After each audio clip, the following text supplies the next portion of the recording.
Hai semuanya, nama saya Azhar. Saya dari kelompok RCTI Robotik Cirebon Teknik Informatika. Di sini kami membuat proyek sistem informasi pendeteksi kebakaran terintegrasi dengan WhatsApp. Sebelum kita menjelaskan bagaimana cara membuatnya atau apa saja komponen yang diperlukan, izinkan saya untuk memperkenalkan anggota kelompok saya. Pertama ada Muhammad Faujan Fadilah, Fahmi Afandi, Rosikin, dan saya sendiri Azhar. Nah, mari kita lanjut ke apa sih komponen apa aja sih yang diperlukan? Oke. Nah, di sini ada 10 komponen utama mungkin. Nah, pertama ada modul ESP8266.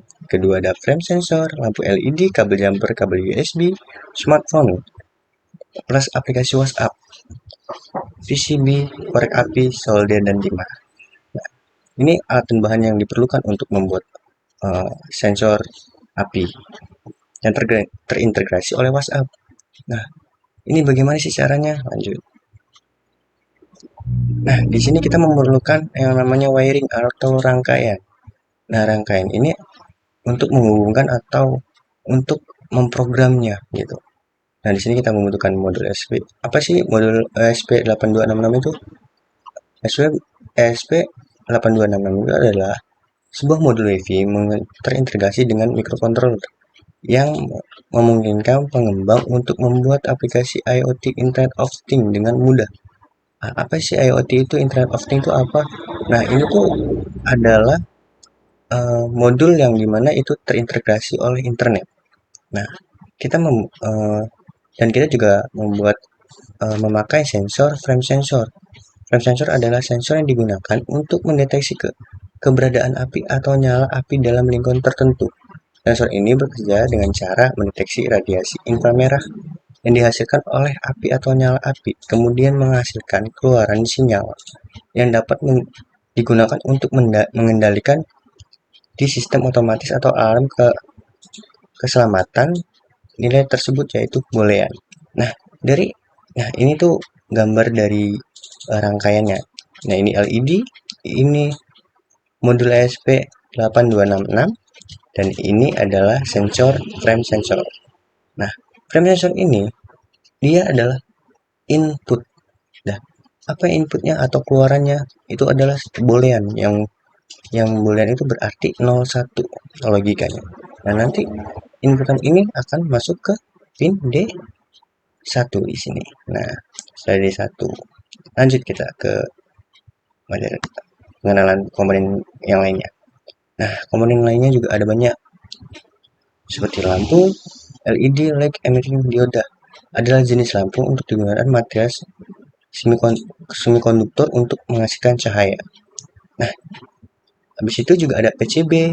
Precision Circuit Board adalah sebuah papan sirkuit yang digunakan sebagai tempat memasang komponen elektronik dan menghubungkan komponen tersebut dengan jalur tembaga yang terletak pada permukaan papan tersebut.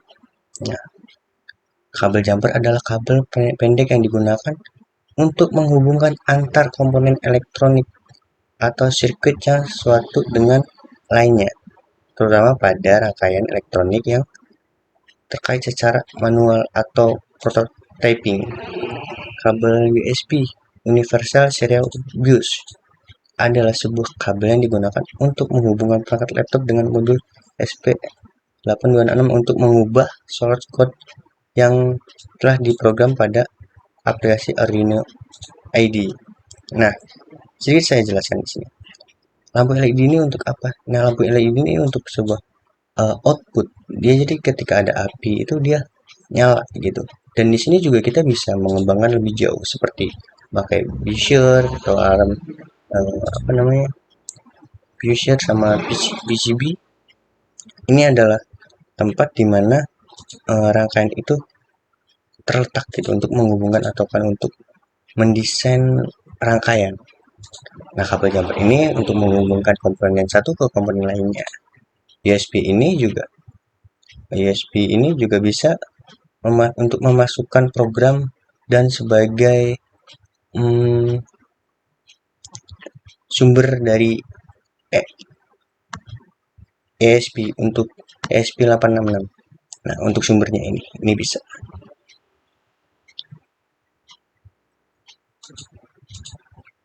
Nah, lanjut lagi. Nah, kita juga memerlukan bahan-bahan yang sedikit lagi. Ada korek api. Untuk apa sih korek api ini? Untuk mencoba atau mentesting ketika rangkaian itu sudah jadi, atau testing ada api atau enggak gitu, dan komponen itu berjalan apa enggak. Nah, itu fungsinya api. Solder ini adalah logam pelemburu untuk digunakan untuk menghubungkan dua komponen elektronik atau lebih dengan cara melelehkan logam tersebut, membentuk ikatan yang kuat antara komponen tersebut. Solder biasanya digunakan pada proses perakitan elektronik seperti pada PCB atau kabel listrik. Nah, di sini solder ada sebuah logam pelebur digunakan untuk menghubungkan dua komponen elektronik atau lebih dengan cara melelehkan logam tersebut. Nah, di sini tuh lebih kayak untuk fungsinya solder itu melelehkan timah ya, untuk menghubungkan kaki-kaki atau kan kaki terhubung ke PCB. Nah, ini timahnya. Ini yang akan untuk menyambungkan kaki atau kan kaki sama kaki atau kan kaki sama PCB gitu, untuk saling terhubung. Nah, selanjutnya kita akan melihat proses atau pembuatan eh, komponen ini gitu, rangkaian ini. Gimana sih caranya dan apa aja dan gimana bentuknya. Nah, mari kita lihat. Oke teman-teman, sini saya dari kelompok RCTI, yaitu membuat proyek sebuah sistem informasi prototipe tentang alat pendeteksi kebakaran. Nah, di sini saya akan menjelaskan shortcut codingan dari aplikasi atau sistem informasi prototipe pendeteksi kebakaran tersebut. Langsung saja kita buka aplikasi Arduino IDE. Sini saya menggunakan versi 1.8.13. Lalu setelah itu kita siapkan modul ESP8266. Nah, caranya biar kita mendapatkan modul tersebut, kita masuk ke file, kemudian ke preference, lalu kita masukkan board ESP8266 ya. Kalian bisa cari di Google. Setelah itu kita masuk ke bagian tools, lalu kita cari board manajernya, itu ESP8266.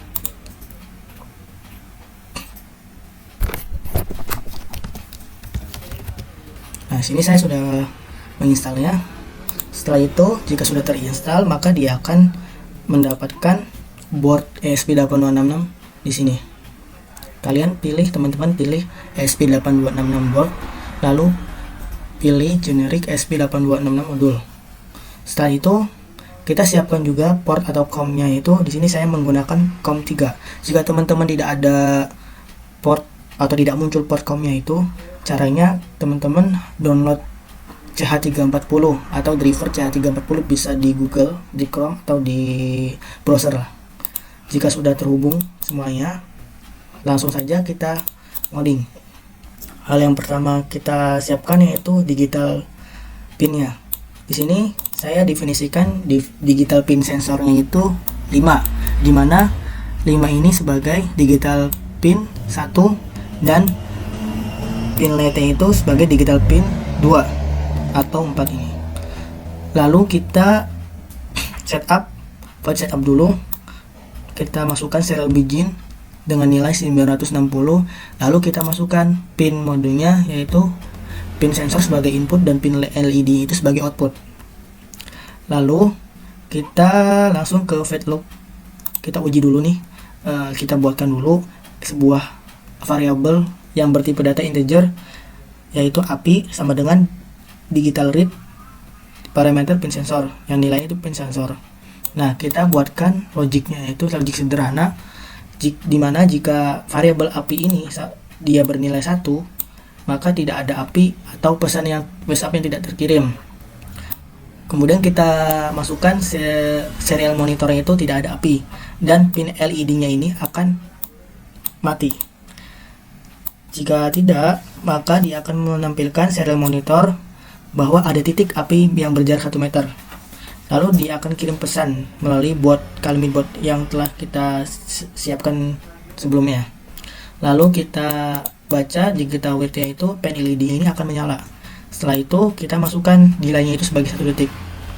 Oh ya, disclaimer aja teman-teman, di sini teman-teman harus mendaftarkan WhatsApp botnya itu dengan nomor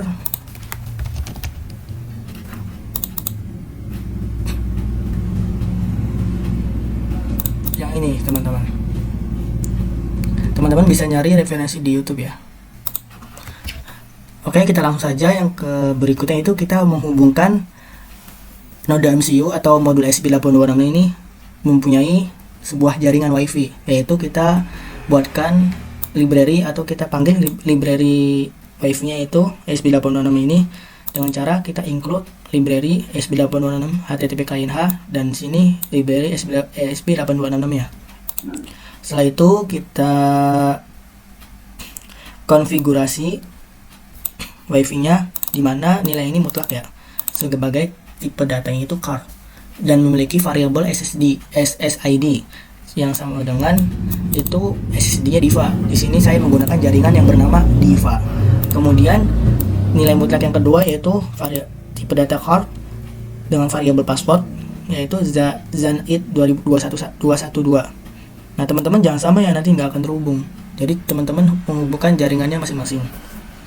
Setelah itu kita uji konfigurasi WiFi ini. Jika connect maka dia akan LED-nya ini akan menyala dengan cara kita siapkan di VoiceTube ini Wi-Fi dengan hostname-nya itu sebagai Node MCU. Karena saya ini menggunakan Node MCU ya. Teman-teman bebas bisa dinamakan apa saja di sini. Yang penting dia itu tipe datanya atau ya tipe datanya itu sebagai string. Lalu kita yang langkah berikutnya itu wifi.begin, kita masukkan variabel SSD sama password yang di atas yang sudah kita siapkan nih. Yang ini kita masukkan di wifi begin. Lalu kita uji koneksi wifi-nya. Kita dengan logic yang sederhana itu di mana wifi status ini jika connect, jika dia tidak connect maka dia akan membaca atau menampilkan pin LED ini akan mati, lampu LED akan mati, dan setelah itu nilainya itu sebagai 500 atau setengah detik. Apabila terkoneksi maka dia akan menampilkan, akan membaca LED ini akan menyala. Oke, kebayang nggak teman-teman? Setelah itu teman-teman coba langsung saja kita ke mana ya? Ke sini, kita siapkan variabel client untuk wifi kliennya, yaitu wifi kliennya itu sebagai client. Lalu kita siapkan variabel URL pesan. URL ini yang apa ya? Yang udah dikirim oleh botnya, yang sudah terdaftar. Ya kita langsung aja ke sini. Kita buatkan function void kirim WA dengan tipe data string dan parameter pesan. Sini URL ini kita udah definisikan variabel di atas ya teman-teman. Kita masukkan sama dengan yang nilai itu HTTP bla bla bla bla dengan nomor kita. Lalu di sini sebelum ada ini tuh ada pesan, ada tulisan pesan. Nah, tulisan pesan tersebut teman-teman hapus, kemudian kita buatkan kata-kata atau huruf seperti ini, kalimat seperti ini. Karena sini akan kita mendefinisikan URL ini sebagai encode dan masukkan parameter pesan tersebut yang di sini. Setelah itu kita kirim pesannya dengan post data, dengan variabel post data. Langsung post data nih. Nah, sebelum ke post data, kita pahami dulu di URL encode ini. Kita buatkan sebuah function dengan string sini, string URL encode ini dari sini. Kemudian bertipe data string, parameter string, di mana di dalam objek tersebut bertipe data string dengan variabel encode string sama dengan string, dan variabel tipe data card dengan variabel A, variabel tipe data card dengan variabel code 0, code 1 sampai code 2.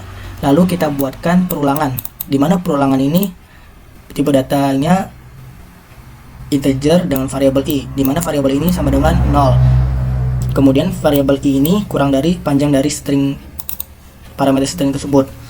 Kemudian variabel ini akan menambah terus. Lalu dia akan membuat sebuah objek, di mana objek itu akan membaca variabel A yang sudah kita definisikan di atas, lalu sama dengan parameter string ini, kemudian dengan char add, lalu dengan parameter i. Jika ada spasi di antara pesan yang dikirim, maka diganti dengan tanda plus. Nah, kita definisikan bagaimana caranya kita buat logic dimana variabel A ini sama dengan spasi, ada spasinya, maka encode string ini akan mendefinisikan bahwa ini spasi, ada spasi, lalu dia ditambahkan dengan tanda simbol plus. Jika tidak, maka dia akan memberikan metode isAlnum. IsAlnum ini kalau nggak salah tuh dia itu menampilkan huruf dan angka. Coba kita search isAlnum. IsAlnum itu metode untuk mendeteksi string huruf dan angka. Oke teman-teman, sini paham ya. Lalu kita buatkan objeknya di sini. Kita masukkan encode stringnya dengan variabel A sama dengan variabel A. Jika tidak, maka variabel kode 1 ini sama dengan dalam kurung A dan 0xf kita definisikan sebagai 0xf ditambah string 0. Jika variabel dalam kurung A dan 0xf ini lebih dari 9, maka variabel kode 1 ini mendefinisikan dalam kurung A dan 0xf kurang dari 10 ditambah A, string A, maka A ini sama dengan variabel A akan bertambah 4 dan 0xf. Kode 0, variabel kode 0 ini sama dengan variabel A ditambah string 0. Jika A lebih dari 9, maka dia akan menampilkan objek variabel code 0 sama dengan A kurangin 10 dan tambah variabel string A. Lalu variabel code-nya itu sama dengan /0, string /0. Kemudian encode stringnya sama dengan persen. Kemudian encode string itu plus sama dengan variabel code 0, encode string plus sama dengan variabel code 1. Lalu kita masukkan delay-nya. Di sini tidak menggunakan delay ya teman-teman. Di sini menggunakan YAML. Teman-teman bisa baca dokumentasi YAML-nya di Google atau di browser ya. Kemudian kita masukkan serial monitornya dari variabel encode string yang udah kita definisikan di atas. Kemudian akan mengulang encode string tersebut. Setelah itu kita masuk ke post data. Langsung post data. Kita definisikan post data dengan parameter definisi di objek. Langkah pertama itu kita siapkan variabel untuk menampung status pesan terkirim atau tidak, dengan cara kita buatkan tipe data integer dengan variabel HTTP code. Lalu siapkan protokol HTTP-nya yang akan terkoneksi ke server calmibot.com. Lalu kita masukkan HTTP client-nya. Lalu setelah itu kita buatkan variabel HTTP. Kemudian kita eksekusi link URL ini dengan cara kita masukkan variabel http.begin, kemudian kita masukkan variabel client yang udah kita definisikan di atas yang ini. Lalu kita masukkan variabel URL. Setelah itu kita masukkan juga untuk HTTP code-nya, variabel HTTP code sama dengan HTTP yang udah kita definisikan di atas ini. Kemudian dia akan mengirim, post itu mengirim data pada parameter URL. Kemudian dia akan menguji nilai variabel HTTP code-nya dengan sebuah logik sederhana, yaitu jika HTTP code itu bernilai sama dengan 200 ini dalam artian berhasil teman-teman. Kemudian akan menampilkan serial monitor. Notifikasinya serial monitor dengan string notifikasi WhatsApp sudah terkirim, berhasil terkirim. Jika tidak, dia akan menampilkan serial monitor notifikasinya failed atau tidak terkirim. Lalu kita akhirkan variabel HTTP ini dengan http.end. Oke teman-teman, langsung saja kita sudah definisikan semua ya teman-teman. Langsung kita uji coba saja dengan cara kita langsung ke upload. Kita tunggu sampai dia itu done compile.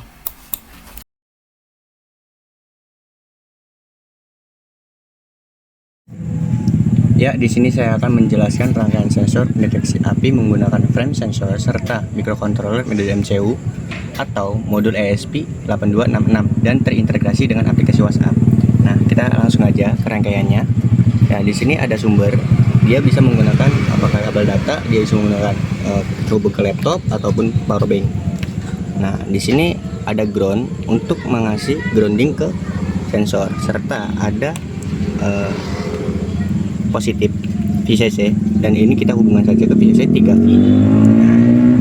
Nah, dia mengeluarkan input atau output dari sensor ini.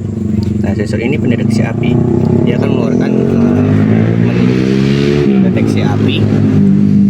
Kita masukkan ke input D1. Nah, program ini ke DMCU ini akan mengeluarkan output ke D2. Nah, D2 ini terhubung ke belakang. Nah, dia langsung terhubung di LED. Nah, positif ini langsung ke D2 ini ke kaki D2. Nah, setelah groundnya ini terhubung ke negatif dari LED itu. Nah, jadi ketika ada api dia akan mengoutputkan ke D2. Nah, coba kita langsung saja pengecekannya secara kinerja ya. Oke. Nah, nyala. Dia akan mengasih notice WA bahwasanya ada pendeteksi api yang di suatu tempat untuk memperingati user atau kan pengguna dari sensor ini untuk meminimalisir kebakaran. Ya, sekian saja mungkin penjelasannya. Terima kasih.